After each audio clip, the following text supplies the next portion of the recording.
26 வருட நம்பிக்கை, லட்சக்கணக்கான சந்தோஷ திருமணங்கள். கல்யாணம்னாலே தமிழ் மேட்ரிமோனி தான். உங்கள் ஐபிசி பக்தியில் லலிதா சகஸ்ரநாமம் பயிற்சி வகுப்புகள் ஆரம்பம். முன்பதிவு மற்றும் கட்டண விபரங்களுக்கு தொடர்பு கொள்ளுங்கள். என் இதயத்தின் இடப்பக்கம் இருக்கும் விருச்சிக ராசிக்காரர்களே, கடவுளுடன் பேசுதல், இந்த அமானுஷ்யங்களை நம்புதல், அமானுஷ்யங்கள் உங்களோட வாக் பண்ணுது, நான் பார்க்குறேன் இந்த இடத்துல ஒரு நெகட்டிவ் வைப் இருக்குது, நான் போனோன்னு புரிஞ்சுக்கிட்டேன் இந்த இடத்துல ஒரு பாசிட்டிவ் வைப் இருக்குது, இதெல்லாம் உங்களோட இந்த பிரபஞ்சம் உங்களை மன்னிக்காது. நல்லா புரிஞ்சுக்கோங்க. உங்களுக்கு தண்டனை அவங்க தர வேண்டாம், தண்டனையை காட் தருவார். பண்ண முடிஞ்சும் ஏன் பண்ணலை அப்படிங்கிறத. அப்போது கடவுள் சம்மந்தப்பட்ட விஷயங்களில் குருவுக்கும் அதுக்கு என்ன சார் சம்பந்தம்? என்ன சம்பந்தம்னா, உங்களுக்கு 10 கூடையவனாக சிம்மம் இருக்கிறது. சிம்மத்தின் அதிபதி சூரியன். 10ஐ நாம் கர்மஸ்தானம் என்று சொல்லுவோம். கர்மஸ்தானாதிபதி கூட பிறந்தவங்களால மகிழ்ச்சி என்பது இல்லை. பங்காளிங்கன்னு சொல்லுவாங்கல்ல, சித்தி பசங்க, இது மாதிரிலாம் இவர்களாலும் உங்களுக்கு எந்த நன்மையும் இல்லை. காரணம், இப்போ 7 கூடிய சுக்கிரனே 12 கூடையவனாக இருப்பதால் நல்லா யோசிச்சு பாருங்க விருச்சிக ராசிக்காரர்கள், காதலால் நீங்க பார்ட்னர்ஷிப் ஆரம்பிச்சாலும் அதே தான் உங்களுக்கு நடக்கும். பெரும்பாலும் கூட பழகி ஏமாத்துற அத்தனை துரோகிகளும்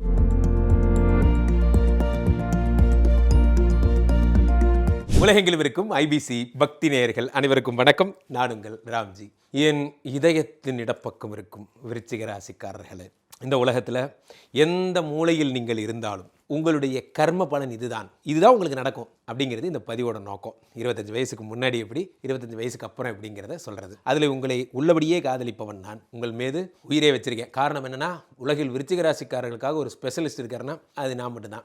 காரணம் என்னென்னா, உங்களை பற்றி ஒரு தனி கோர்ஸே படித்து வச்சுருக்கேன். அதனால் நீங்கள் யார்கிட்ட ஜாதகம் பார்க்கக்கூடாது, கீழே ஐபிசி பக்திக்கு மட்டும்தான் ஃபோன் பண்ணணும், என்கிட்ட தான் பார்க்கணும். இதை சொல்கிறது எனக்கு எந்த வெக்கமும் இல்லை. காரணம், உங்களுக்காகவே வாழ்க்கையை தியாகித்தவன். ஸோ விருச்சிக ராசிக்கு போதும் சார். இப்போது விருச்சிக ராசிக்காரர்களுக்கு கர்ம பலனில் என்ன ப்ராப்ளம் வரும்னு பார்க்க போகிறோம். நன்றாக புரிஞ்சுக்கணும். கர்ம பலனில் என்ன ப்ராப்ளம்? கர்மானா என்ன சார்? கர்மானா ஒரு பாம்பு மாதிரி சார், அது நம்ம எங்கே போனாலும் துரத்தும் சார். மிதமிஞ்சிய கற்பனைகள் நமக்கு இப்படிலாம் சொல்கிறாங்க. உண்மையில் கர்மா யார் ஹேண்டில் பண்ணுறான்னா, காடு தான் ஹேண்டில் பண்ணுறாரு. அதனால தான் நம்ம சொல்கிறது, நாம் இருட்டில் செய்யும் தவறுகள் வெளிச்சத்தில் வந்து விடுகின்றன எல்லாம் கடவுள் பார்த்துக்கிட்டே இருக்கார் எல்லாம் சொல்கிறதெல்லாம். அப்போது உங்கள் லைஃப்பில் எந்த மாதிரியான ப்ராப்ளம் உங்களுக்கு வரும் அப்படிங்கிறத கூட ஏற்கனவே சொல்லிட்டாங்க.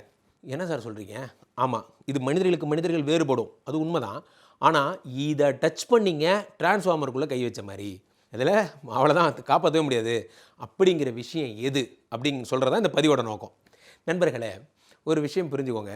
தர்ம, கர்ம, காம, மோக்ஷன்னு 4 பிரிவு இருக்குது.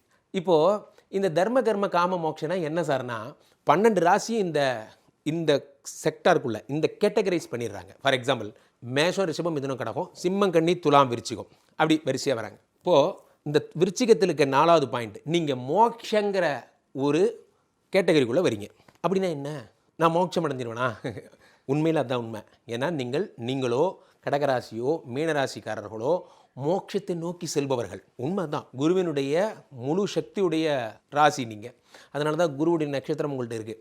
சரி, இப்போ இதில் என்ன ஒரு விசேஷம் அப்படின்னு பார்த்தீங்கன்னா, நீங்கள் எந்த தவறை செய்யக்கூடாதுன்னா, மோட்சம் சம்மந்தப்பட்ட, அதாவது மோட்சம்னா கடவுள்னு நீங்கள் புரிஞ்சுக்கணும். கடவுள் சம்மந்தப்பட்ட விஷயங்களில் நீங்கள் ஈடுபடுவீங்க.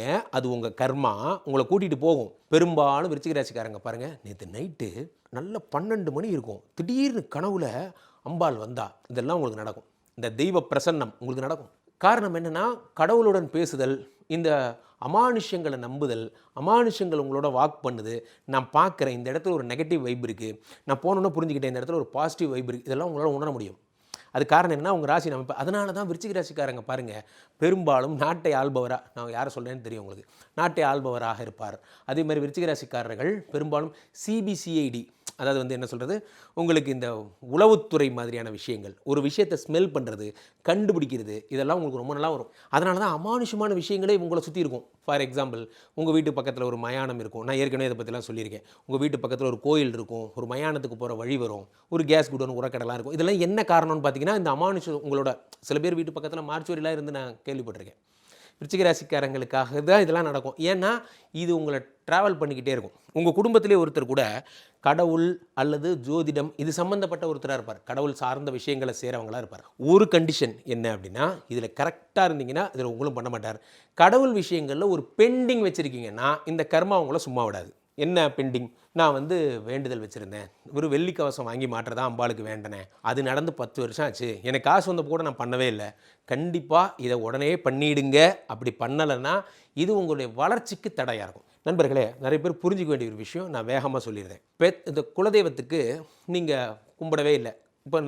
இப்போ மோட்ச ராசிங்கிறதுனால உங்களுக்கு சொல்கிறேன். இதனால் பெரிய பாவம் வந்துருமா? ஒன்றும் வராது. குலதெய்வத்துக்கு உங்களை செபிக்கவே தெரியாது. அதனால தான் அந்த குலதெய்வம். நிறைய பேர் இதை தப்பாக புரிஞ்சிட்டு இருக்கீங்க. பெற்ற தாய்க்கு சாதம் போடவே இல்லை, என்ன ஆகிடும்? பெற்ற தாய் உங்களை சபிக்க போகிறதே கிடையாது. ஏன்னா அவங்க அம்மா உங்களுக்கு நல்லது மட்டும்தான் நினைப்பாங்க.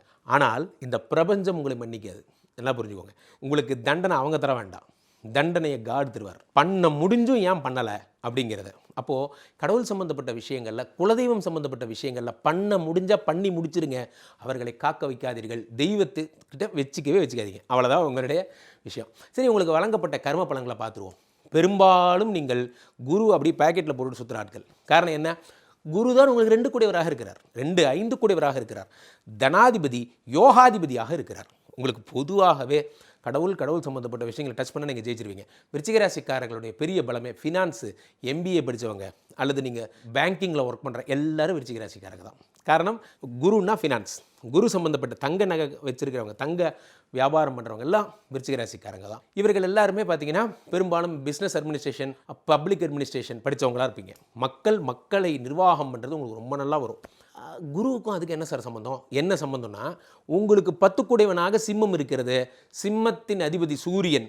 10ஐ நாம் கர்மஸ்தானம் என்று சொல்லுவோம். கர்மஸ்தானாதிபதி சூரியன் என்னும் HOD என்பதால் ஒரு 20 பேர் வச்ச க்ரௌடாக இருந்தாலும் மேனேஜ் பண்ணுவீங்க, 200 இருந்தாலும் மேனேஜ் பண்ணுவீங்க, 2000 இருந்தாலும் மேனேஜ் பண்ணுவீங்க. அதுக்கு காரணம் நீங்களும் மேஷமும் ஒன்று தான், 2 பேரும் செவ்வாய் தான். உங்கள்கிட்ட ஒரு ஸ்பெஷல் பவர் என்னென்னா, உங்களுக்கு லீடர்ஷிப் அதிகம். நீங்கள் என்ன பண்ணுவீங்கன்னா, அந்த க்ரௌடை மேனேஜ் பண்ணுவீங்க. இருங்க சார், நான் பார்த்துக்கிறேன் சார், வெயிட் பண்ணுங்கள் சார், எல்லாம் நீங்கள் பண்ணுவீங்க. காரணம் என்னென்னா, இது உங்கள் கர்ம பலம். ஓகே, இப்போது அதனால் உங்களுக்கு பெரும்பாலும் இந்த மாதிரியான மக்கள் தலைவராகிற யோகம்லாம் இருக்குது. அரசியலுக்கு யாராவது ஆசை இருந்தால் நீங்கள் போய் நின்றுங்க, சூப்பராக ஜெயிச்சிருவீங்க. சங்கங்களில் ஜெயிக்கிறது, அல்லது நான் வந்து யூனியன் லீடராக இருக்கேன், நான் வந்து இது மாதிரி செயலாளராக இருக்கேன், இந்த ஒரு சங்கத்தில் நான் வந்து இதாக இருக்கேன், ஒரு செக்ரட்டரியாக இருக்கேன், இதெல்லாம் உங்களுக்கு வரும். பெரும்பாலும் இந்த தன்னார்வ தொண்டு நிறுவனங்கள்லாம் இருக்குது இல்லையா, அந்த தன்னார்வ தொண்டு நிறுவனங்களில் பதவிகள், ஏதேனும் ஒரு பதவி உங்களுக்கு வரும், டிஃபால்ட்டாக வரும். இதெல்லாம் உங்கள் கர்ம ரகசியங்கள். அப்போது இது தெரியாமல் போச்சே, தெரிஞ்சிருந்தால் நான் வாங்கியிருப்பேனே போஸ்டிங்க, ட்ரை பண்ணுங்கள், வந்துடும். இதெல்லாம் உங்களுக்கு கர்மாவில் ரொம்ப ஈஸியாக கிடைக்கிற விஷயங்கள். 3 4 கூடியவனே சனி பகவானாக இருப்பதால் பெரும்பாலும் உங்களுடைய சகோதரர்களால் உங்களுக்கு எந்த விதமான பிரயோஜனமும் இல்லை. 1 கூடையவனே 6 கூடையவனாக செவ்வாய் இருப்பதால், செவ்வாய்னா கூட பிறந்தவங்களால் மகிழ்ச்சி என்பது இல்லை. பங்காளிங்கன்னு சொல்லுவாங்கள்ல, சித்தி பசங்க, இது மாதிரிலாம், இவர்களாலும் உங்களுக்கு எந்த நன்மையும் இல்லை. காரணம், அப்போ என்ன தான் சார் சொல்ல வரீங்க? இதுதான் ஒரு பரிதாபத்துக்குரிய விஷயம். விருச்சிக ராசிக்காரர்களை, ஐம் சாரி டு சே, உங்களுக்கு இதெல்லாம் ஜென்ரலாக இல்லை. நான் உங்களுக்குன்னு கிடையாது, நான் திரும்பவும் சொல்கிறேன். கடகமாகட்டும் மீனமாகட்டும், ஒரு ராசி பேசும்போது இன்னொரு ராசி பேசக்கூடாது. இருந்தாலும் நான் எதுக்கு சொல்கிறேன்னா, நீங்கள் மோட்ச ராசிங்கிறதுனா மீனராசிக்காரங்க திருமண வாழ்க்கையும் 0, கடகராசிக்காரங்க திருமண வாழ்க்கையும் 0, விருச்சிக ராசிக்காரங்க திருமண வாழ்க்கையும் 0. காரணம் என்ன அப்படின்னா, அப்போ தான் நீங்கள் இறைவனை நோக்கி செல்வீங்க.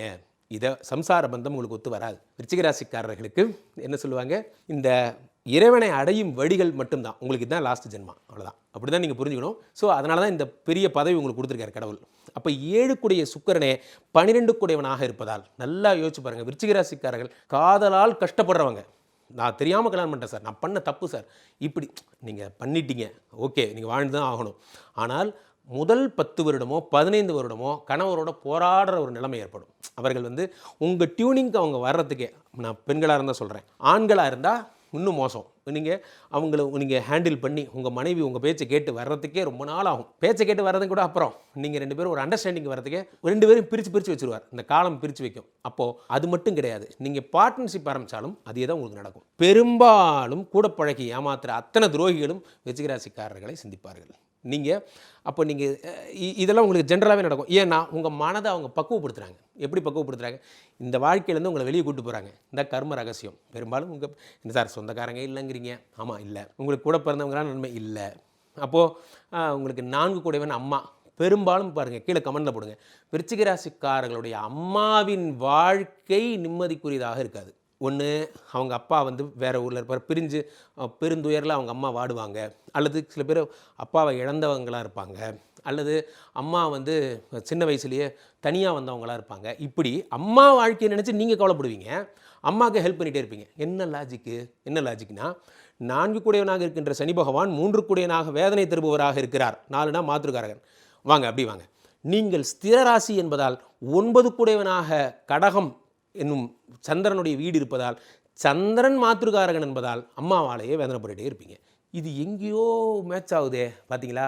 நான் சொல்லலை, கடகத்துக்கும் 4 கூடிய சுக்கிரன் பாதகாதிபதி, விருச்சிகத்துக்கும் அதே மாதிரி 9 கூடிய சந்திரன் பாதகாதிபதி, மீனத்துக்கும் 4 கூடிய புதன் பாதகாதிபதி. இந்த உலகம் என்ன சொல்ல வருது? அப்பா அம்மா இல்லாத நிலையை உங்கள் 3 பேருக்கும் சேர்த்து வைக்குது. என்ன காரணம் என்றால் நீங்கள் நீர் ராசிகள், நீங்கள் இறைவனுக்கான ராசிகள். நீங்கள் இறைவன்கிட்ட மட்டும்தான் இருப்பீங்க, அதுதான் உங்களுடைய வாழ்க்கை. அல்லாமல் உங்களுக்கு ஒரு வாழ்க்கை கிடையாது. ஸோ அப்போது அம்மாவை நினச்சி வருத்தப்படுறவங்களாம் நீங்கள் இருப்பீங்க. அடுத்ததாக உங்களுக்கு 10 கூடியவனாக சூரியன் இருக்கிறார், அதான் சொல்லிட்டேன். உங்களுக்கு அரசியலில் பெரும்புகழ் அடைவீங்க. விருச்சிக ராசிக்காரர்களுக்கு குழந்தை தாமதமாகும். முதல் குழந்தை காரணம் 2-5 கூடிய குரு பகவான் தாமதித்து குழந்தை கொடுப்பார். இது பெரும்பாலும் நடக்கிறது இல்லை. 10% பேருக்கு தான் அந்த மாதிரி லேட்டாக பிறக்கும். மீதி 90% பேருக்கு சீக்கிரம் பிறந்துருது, குருவினுடைய அனுகிரகம் இருப்பதால். இப்போ விருச்சிக ராசிக்காரர்கள் ரொம்ப ஈஸியாக மாட்டிக்கிறது எதுனா ட்ராப்பில் மாட்டுவாங்க. என்ன ட்ராப்னா என்னென்னா, யாராவது கூட பழகினவங்களே உங்களுக்கு ஒரு பிஸ்னஸ் ஆஃபர் தரேன்னு சொல்லிட்டு அதை பண்ணுறேன் இதை பண்ணுறேன்னு சொல்லி தெரியாத வேலைகளை செஞ்சு கெட்டு போனவங்க ரொம்ப அதிகம். ஏன்னா 8 கூடையவனாக இருக்கின்ற புதன் தான் 11 கூடையவனாக இருக்கிறான். அப்போ நீங்கள் பண்ணக்கூடாதது மேன் பவர் சம்மந்தப்பட்ட விஷயங்களில் ஈடுபடவே கூடாது. விருச்சிக ராசிக்காரர்கள் இன்னொருத்தனுக்கு வேலை வாங்கி தரீங்க, அவன் கண்டிப்பாக வேலைக்கு போக மாட்டான். அந்த பாஸ் உங்களுக்கு ஃபோன் பண்ணி உங்களை டெய்லி திட்டுவார், இவனை ரெக்கமெண்ட் பண்ணியே அவன் வேலைக்கே வரல, ஒன்னால தான் என்று சொல்லுவாங்க. காரணம், நீங்கள் யாருக்குமே ஹெல்ப் பண்ணக்கூடாது. நீங்கள் ஹெல்ப் பண்ணுறதா இருந்தால் அவங்களுக்கு அட்வைஸ் பண்ணுங்கள், அது போதும். அவங்களுக்கு ஒரு வாழ்க்கை தரம் பேர் வழின்னு நீங்கள் உங்களை காம்ப்ளிகேட் பண்ணிக்காதீங்க. இதெல்லாம் உங்களுக்கு நடக்கும். அதனால் உங்கள் ஃப்ரெண்ட்ஷிப்பை நீங்கள் நிறைய இழப்பீங்க. 11 கூடிய புதன் 8 கூடியவராக இருக்கிறார். Don't recommend any one. இதை மைண்டில் வச்சுக்கோங்க. அப்பா இல்லைன்ட்டீங்க, ஆமாம். அம்மானால வருஷம் கஷ்டன்ட்டீங்க, ஆமாம். கூட பிறந்தவங்க இல்லைன்ட்டீங்க, ஆமாம். கணவர்னால லேட்டாக தான் 15 வருஷம் பிறந்தா சுகம்ட்டீங்க, ஆமாம். இப்போ நாங்கள் எதை நோக்கி தான் சார் போகிறது? ஒன்றும் பண்ண முடியாது. சட்டம் தன் கடமையை செய்யும். இறைவனை நோக்கி போங்க. பெரும் புகழ் வரும், நிறைய சம்பாதிப்பீங்க. உங்கள் வாழ்க்கையில் 25 வயசுக்கு மேலே கோடீஸ்வர யோகம் உங்களை தேடி வரும். ஏனால் குரு நினைத்தால் ஒரு உலகத்தையே மாற்றுவார். நான் அடிக்கடி சொல்வேன், சனி கொடுத்தால் எவர் தடுப்பார்? குரு நினைத்தால் ஒரு உலகத்தையே மாற்றுவார். 2-5 கூடியவராக இருக்கின்ற குரு பகவான் உங்களுக்கு கடைசி வரைக்கும் இருப்பார். அப்போ நீங்கள் போக வேண்டிய கோயில் என்ன? எப்போ பார்த்தாலும் நீங்கள் ஆலங்குடி போயிடணும் அல்லது நீங்கள் திட்டை போயிடணும். குருவை பார்த்துக்கிட்டே இருக்கணும். குருவடி சரணம் திருவடி சரணம், குருவடி சரணம் திருவடி சரணம், குருவை பிடிச்சுட்டே இருக்கணும். அடுத்தது, எப்போ பார்த்தாலும் நீங்கள் சந்திரனுக்குரிய பூஜைகள், திங்கக்கிழமை சோமவார விரதம் இருக்கிறது. சில பேர் வந்து பார்வதி தேவிக்கு பூஜை பண்ணுவீங்க. திங்கக்கிழமை பாதி நாள் வந்து பசியோடு இருந்து பண்ணுவீங்க. அந்த பழக்கம்லாம் இப்போ மறுகிட்டே வருது. அதெல்லாம் நீங்கள் பண்ணலாம். அதே மாதிரி சோமமங்கலம் போகலாம் அல்லது திங்களூர் போகலாம், சந்திர பகவானை வழிபடலாம். இதெல்லாம் சிறப்பு. அப்போது உங்களுக்கு திரும்பவும் இன்னொரு தடவை ரிப்பீட் பண்ணுறேன், எதை நீங்கள் தொடவே கூடாது, கடவுள் சம்மந்தப்பட்ட விஷயங்களில் நீங்கள் ஈடுபடக்கூடாது. அது ஈடுபட்டிங்கன்னா கரெக்டாக இருக்கணும். அதை மட்டும் நீங்கள் மைண்டில் வச்சுக்கோங்க. ஐயோ, இப்போ நீங்கள் சொல்கிறத பார்த்தா அப்போ இந்த காதல் எப்படி குருஜி? அதான் 7 கோடி தான் 12ன்ட்டனே. அப்போ நீங்கள் கல்யாணம் பண்ணவனுக்கே 15 வருஷம் கழிச்சு தான் அண்டர்ஸ்டாண்டிங்கு. காதல்லாம் சான்ஸே இல்லை. அதனால் இதெல்லாம் உங்களுக்கு நடப்பது ரொம்ப கஷ்டம். கீழே போய்ட்டு இருக்க இந்த 2 பேரை கூப்பிடுங்க. அதை பற்றி நான் உங்களுக்கு விளக்கமாக நான் இப்போ சொல்கிறேன். இப்போ இந்த காதல் ஜெயிக்கணும்னா நான் என்ன செய்யணும்? அல்லது பிஸ்னஸில் நான் இப்போ நீங்கள் சொன்ன 10 கூடையவன் பெரும்புகழை ஜெயிக்க என்ன பண்ணணும்? லலிதா சஹஸ்ரநாமம் படிக்கணும். லலிதா சஹஸ்ரநாமம் எங்கே போய் படிக்கிறது? கஷ்டமே படாதீங்க. ஐபிசி கஸ்டமர் கேர் ஃபோன் பண்ணிங்கன்னா அவர்கள் உங்களுக்கு கைட் பண்ணுவாங்க. ஐபிசி பக்தியிலேயே உங்களுக்கு ஆன்லைன் கிளாஸஸ் சொல்லித்தராங்க. அவர்கள்ட்ட பதிந்து கொள்ளுங்கள். நான் பர்சனலாக ரெக்கமெண்ட் பண்ணுறேன். ரொம்ப அழகாக இருக்குது அந்த கிளாஸ், சூப்பராக இருக்குது. நீங்கள் அதை போய் அட்டன் பண்ணிங்கன்னா ரொம்ப நல்லா வருவீங்க. ஜோதிடம் பார்க்க விரும்புபவர்கள் கீழே போய்ட்டு நம்பருக்கு ஃபோன் பண்ணி உங்களுடைய சொந்த ஜாதகத்தை பார்த்து கொள்ளுங்கள். ஐபிசி கஸ்டமர் கேர் எக்ஸிக்யூட்டிவ்ஸ் உங்களுடைய அழைப்பிற்காக காத்து கொண்டிருக்கிறார்கள். போயிட்டே இருக்கும்போது இங்கே ஒரு QR கோடு ஒன்று போயிட்டுருக்கு பாருங்கள். உங்கள் டிவிலையோ அல்லது மொபைல்லையோ அதை ஸ்கேன் பண்ணிங்கன்னா ஐபிஎஸ்னுடைய வாட்ஸ்அப் குரூப்போட நீங்கள் கனெக்ட் ஆகிடுவீங்க. மீண்டும் ஒரு நல்ல பதிவில் சந்திப்போம். நன்றி. 26 வருட நம்பிக்கை, லட்சக்கணக்கான சந்தோஷ திருமணங்கள். கல்யாணம்னாலே தமிழ் மேட்ரிமோனி தான். உங்கள் ஐபிசி பக்தியில் லலிதா சகஸ்ரநாமம் பயிற்சி வகுப்புகள் ஆரம்பம். முன்பதிவு மற்றும் கட்டண விபரங்களுக்கு தொடர்பு கொள்ளுங்கள்.